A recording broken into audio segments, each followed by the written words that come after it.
Good morning student. आज के lecture में हम देखने जा रहे हैं रिलेशन बिटवीन किस किस के बीच, तो गिब्स एनर्जी और ईएमएफ ऑफ सेल। क्वेश्चन ये उठता है कि गिब्स एनर्जी क्या है। तो ये 12th में तो इसके बारे में जिक्र नहीं किया गया है, ये 11th का एक चैप्टर है ना, इक्विलिब्रियम और थर्मोडायनामिक्स, जिसमें आपको मिलेगा गिब्स एनर्जी। तो ये रिलेशन वहां से है, हम सिर्फ इनके बीच रिलेशन देख रहे हैं कि हमारा जो सेल का ईएमएफ है और गिब्स एनर्जी, इनके बीच रिलेशन क्या होगा। तो सबसे पहला पॉइंट कि ईएमएफ ऑफ सेल को रिप्रेजेंट कैसे करते हैं, तो कह सकते हैं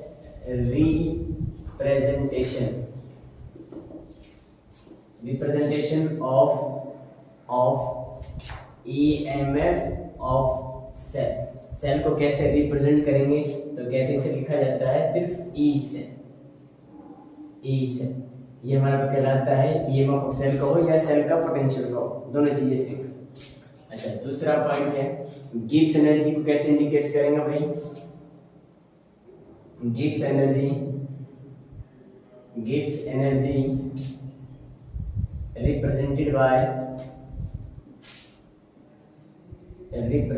बाय किसके द्वारा रिप्रेजेंट करेंगे, तो इसे हम दिखाते हैं डेल्टा जी, शॉर्ट में आर लिखा था, delta R G. Gibbs energy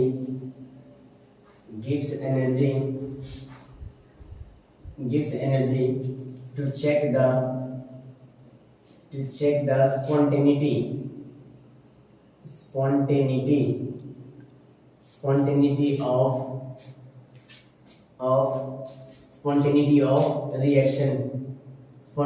of cell हमारा अपने आप काम कर रहा है या नहीं कर रहा है, उसकी स्पॉन्टेनिटी को चेक करने के लिए। तो Gibbs energy to check the spontaneity of cell reaction, यानी सेल के अंदर जो रिएक्शन हो रहा है वो अपने आप हो रहा है या नहीं हो रहा है, इसको चेक करने के लिए हम डेल्टा जी का इस्तेमाल करते हैं। तो क्वेश्चन उठता है कैसे पता चलेगा, तो देखिए नेक्स्ट पॉइंट कहता है कि इफ डेल्टा जी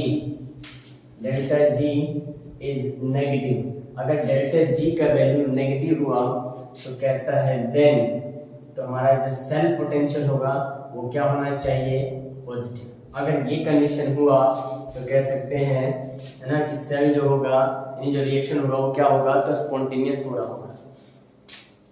ये क्या होगा, स्पॉन्टेनियस। कहता है रिएक्शन इज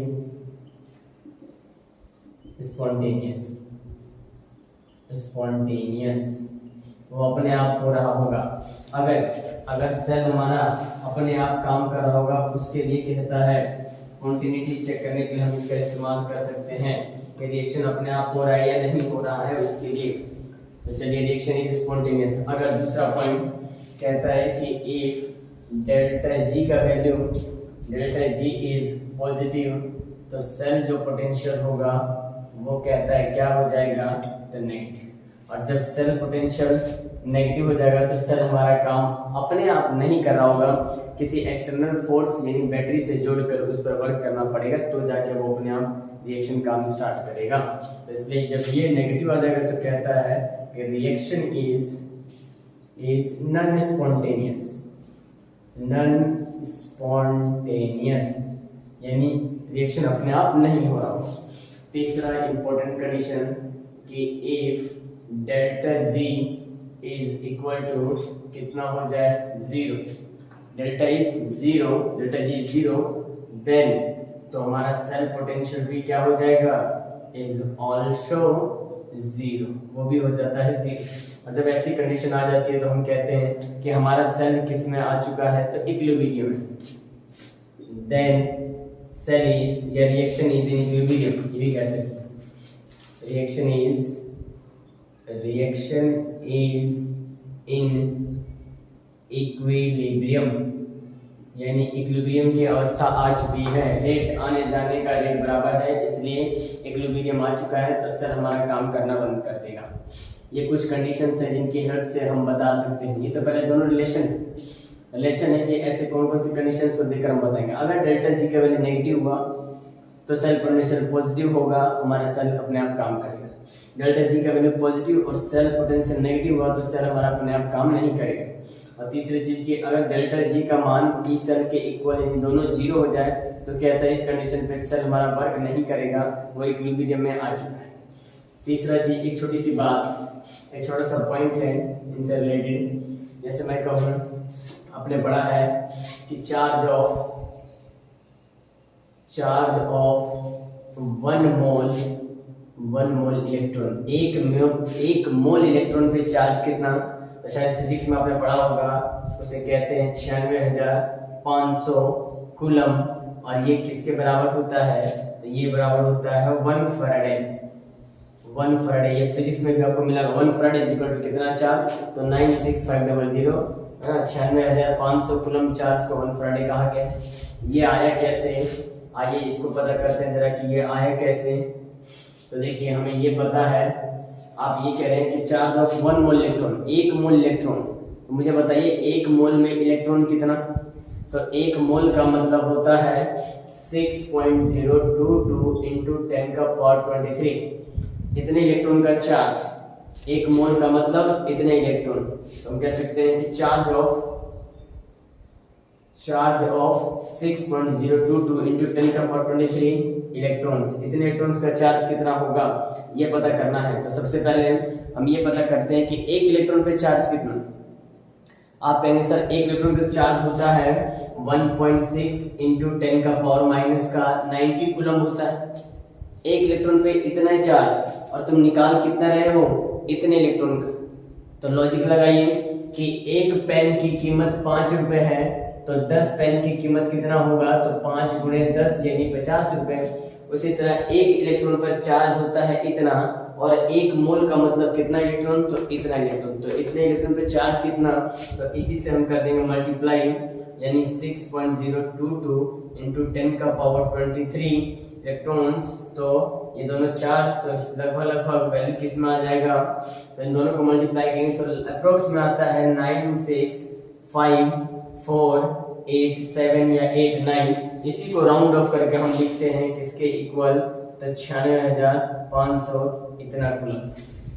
उसी को ऊपर डायरेक्ट में लिख दिया था कि charge of 1 mole, 1 mole electron का चार्ज इतना, तो 1 मोल में इतने इलेक्ट्रॉन होते हैं, इलेक्ट्रॉन का चार्ज लगभग उतना आता है। तो ये बात ध्यान रहे, अगर 1 मोल इलेक्ट्रॉन है तो 1 फैराडे, 2 मोल इलेक्ट्रॉन है तो 2 फैराडे, 3 मोल इलेक्ट्रॉन है तो 3 फैराडे के इक्वल होगा।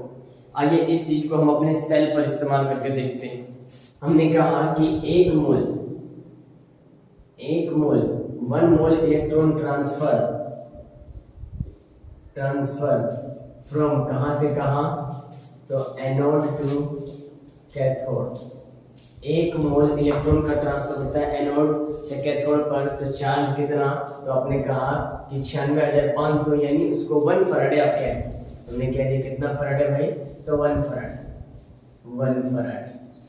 अच्छा, 1 मोल इलेक्ट्रॉन का ट्रांसफर होता है तो कितना चार्ज आता है, तो 1 फैराडे। तो मैं कहूँ कि ऐसे अगर मैं n मोल इलेक्ट्रॉन का ट्रांसफर करा देता हूँ एनोड से कैथोड, तो कितना चार्ज होगा, तो n फैराडे। इसको मैं लिख दिया nf, फैराडे को डिनोट करते हैं f से, 1 फैराडे यानी ये f बताता है, तो n फैराडे। अब सोचिए कि आपका सेल अगर अपने आप काम कर रहा है तो डेल्टा जी का वैल्यू आपने कहा कि नेगेटिव होता है। तो हम कहते हैं कि work done by the cell के द्वारा काम किया जा रहा है, यानी सेल अपने आप काम कर रहा है, तो वहां पर जो सेल अपने आप काम कर रहा होगा तो वहां पर जो अमाउंट होता है, अच्छा हमारा सेल अपने आप काम कर रहा है, फिजिक्स में आपने पढ़ा है कि सेल के द्वारा काम किया जाता है, वर्क डन निकालते हैं सेल के द्वारा, तो वो कहता है कितना वर्क डन, तो चार्ज इनटू वोल्ट लिखते हैं, ये चार्ज इनटू पोटेंशियल जिसको कह रहे हैं उसको मेजरमेंट करें किससे, तो वोल्ट से।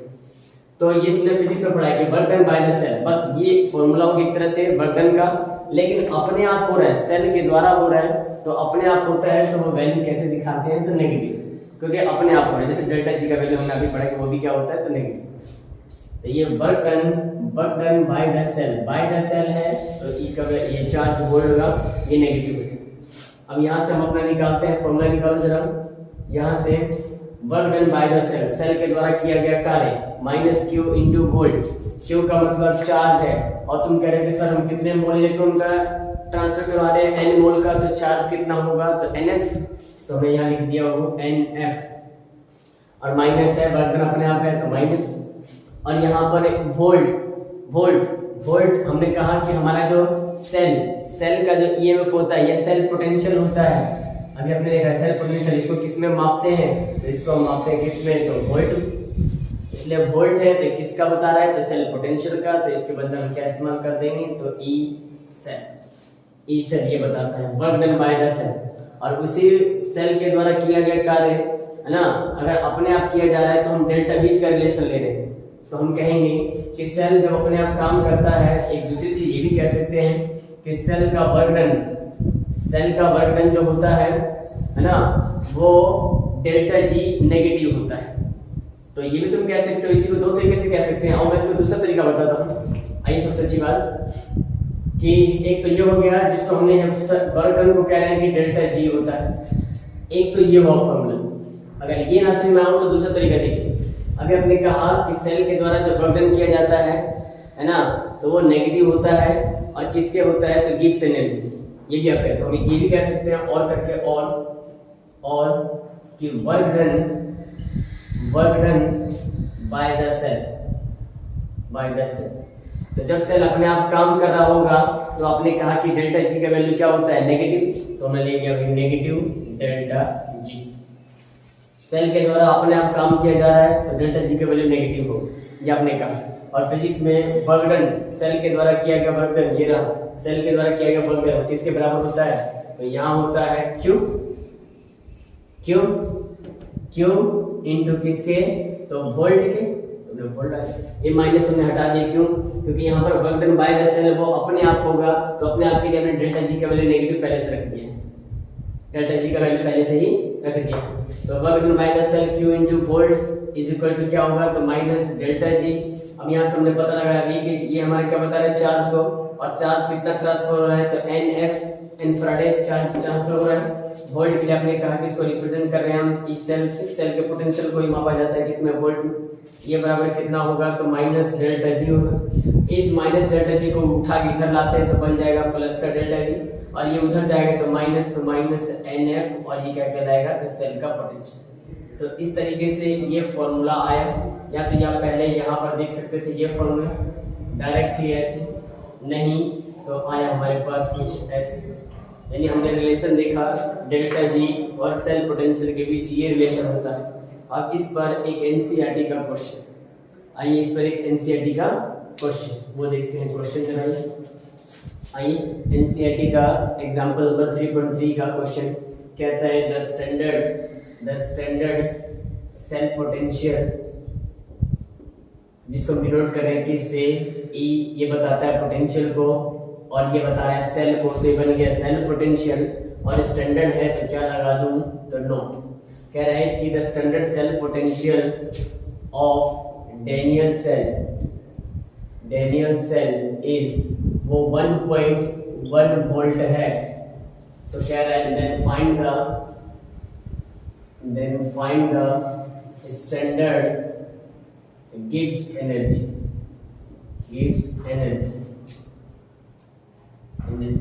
और आपको एक रिएक्शन दे दिया है। वो रिएक्शन आपको क्या दिया हुआ है?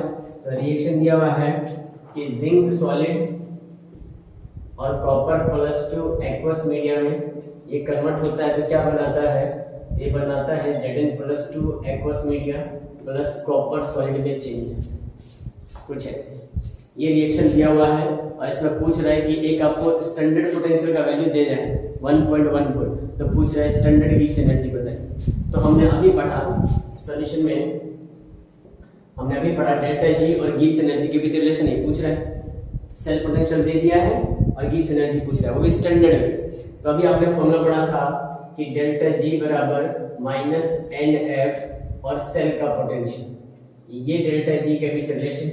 लेकिन ये कह रहे हैं कि भाई स्टैंडर्ड पर, तो आइए स्टैंडर्ड पे कैसे बनाएंगे फॉर्मूला? तो हम कह सकते हैं at standard condition. Standard condition के लिए क्या लगा देते हैं? तो नॉट का इस्तेमाल करते हैं। नॉट का इस्तेमाल करते हैं तो लगा दिया नॉट ये is equal to minus NF। Delta G standard है तो सेल पोटेंशियल भी क्या होगा? तो स्टैंडर्ड, इसलिए हम यहाँ इस्तेमाल करेंगे ई नॉट सेट। ये दूसरा फॉर्मूला आ गया किस कंडीशन पे? तो स्टैंडर्ड कंडीशन। सेम वही है, सिर्फ नॉट का इस्तेमाल। वैल्यू पुट करते हैं स्टैंडर्ड गिब्स एनर्जी पूछ रहा है आपसे, यानी ये निकालना है। तो delta G is equal to minus है तो माइनस एन, एन का मतलब number of electron involve in chemical reaction, उस रिएक्शन में कितने इलेक्ट्रॉन का ट्रांसफर हो रहा होगा। तो आइए चेक कर लेते हैं फटाफट से। कॉपर +2 से 0, यहाँ पे कुछ नहीं है चार्ज तो 0, तो +2 से 0 कब होगा, तो जब 2 इलेक्ट्रॉन का गेन कर लेगा तब। उसी तरह यहाँ ऐसे समझ सकते हैं, देखिए मैं बताता हूँ शॉर्ट में। कॉपर +2, ये रहा कॉपर +2, 2 इलेक्ट्रॉन को गेन करेगा तो किस में बदल जाएगा, तो कॉपर से। आइए जिंक की बात करते हैं। जिंक यहाँ Zn से Zn+2 में कन्वर्ट हो रहा है, ये रहा जिंक ये बदल रहा है किस में, तो Zn+2 में, तो 2 इलेक्ट्रॉन का लॉस। देखिए लॉस और गेन कितना हो रहा है, 2 का, इसलिए यहाँ पर हम बताएंगे कि n का वैल्यू हमारा कितना आ जाएगा, तो 2। तो चलिए फॉर्मूला ये रहा -NF, अब मैं वैल्यू पुट कर देता हूँ सिंपल। यहाँ हम रख सकते हैं कि n का वैल्यू कितना आया, तो 2, और हमें फराडे का वैल्यू पता है, f फराडे कितना है, तो 96500, या जो हमारा एनसीईआरटी लिखता है हम उसको वो लिख सकते हैं 96, ये लिख रहा है जो हमारा एनसीईआरटी कि 96487, ये वैल्यू भी आप पुट कर सकते हैं, ठीक है। अच्छा आज ये हम निकालते हैं फॉर्मूला। तो n का वैल्यू कितना, तो 2, f का मतलब फराडे 96500, कैलकुलेशन में थोड़ा आसानी होगा, और स्टैंडर्ड सेल पोटेंशियल वो दे दिया कितना, तो 1.1 वोल्ट, और ये लगभग कितना आएगा, तो लगभग देखिए वैल्यू आ रहा है -212227 इतना जूल पर मोल आ रहा है, पर इतने जूल पर मोल, ठीक है, पर मोल। आइए ये आंसर दिया हुआ है इतना जूल पर मोल, हम इसको किलो जूल में चेंज करते हैं, ऐसा यूनिट में बदल देते हैं। तो देखिए आपने पढ़ा कि डेल्टा जी नोट बराबर, भाई ये स्टैंडर्ड कंडीशन पे दिया है तो हम इस स्टैंडर्ड के लिए हम इसको एसआई में चेंज कर देते हैं। तो सीखिए जरा क्या होता है, जूल पर मोल, जूल पर मोल से अगर किलो जूल में जाते हैं, किलो जूल पर मोल में जाते हैं, तो किलो में जाने के लिए क्या करेंगे, तो 10⁻³ से मल्टीप्लाई करें। तो सोचिए ये आएगा -21227 इंटू किलो। आपने पढ़ा है यूनिट का कन्वर्जन, किलो को ऐड कराना है, एडिशन ऑफ प्रीफिक्स, किलो को ऐड कराया तो किलो के वैल्यू से डिवाइड करेंगे, तो किलो में होता है 10⁻³ इतना जूल, ये आ गया पर मोल। आगे अब डेल्टा जी नोट बराबर क्या होगा, तो माइनस, देखिए मैं इस 3 को ऊपर भेज देता हूँ तो 10⁻³ हो जाएगा, तो मैंने लिख दिया 10⁻³। अब इस -3 को हटाना है तो +3 चाहिए, तो हम कोशिश करते हैं कि इसका पॉइंट कहाँ छिपा है, तो लास्ट में। तो लास्ट से हम 3 अंक आगे पॉइंट को लेके जाते हैं, 1 2 3, तो वैल्यू आएगा 21.227 इंटू 10⁻³ कितना हो जाएगा, तो 3, और आंसर किस में आएगा, तो किलो जूल पर मोल।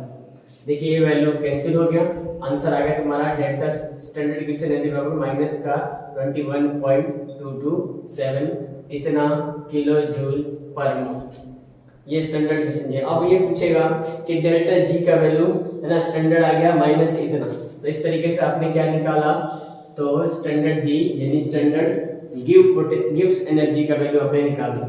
तो इस तरीके से ये रिलेशन था डेल्टा जी नॉट और सेल पोटेंशियल के बीच रिलेशन। नॉर्मल देगा तो ये फॉर्मूला, स्टैंडर्ड की बात करेगा तो ये फॉर्मूला वही है, सिर्फ वैल्यू पुट करना। इस तरीके से हमने जो गिब्स एनर्जी और सेल पोटेंशियल के बीच रिलेशन देखा, तो एक क्वेश्चन देखा।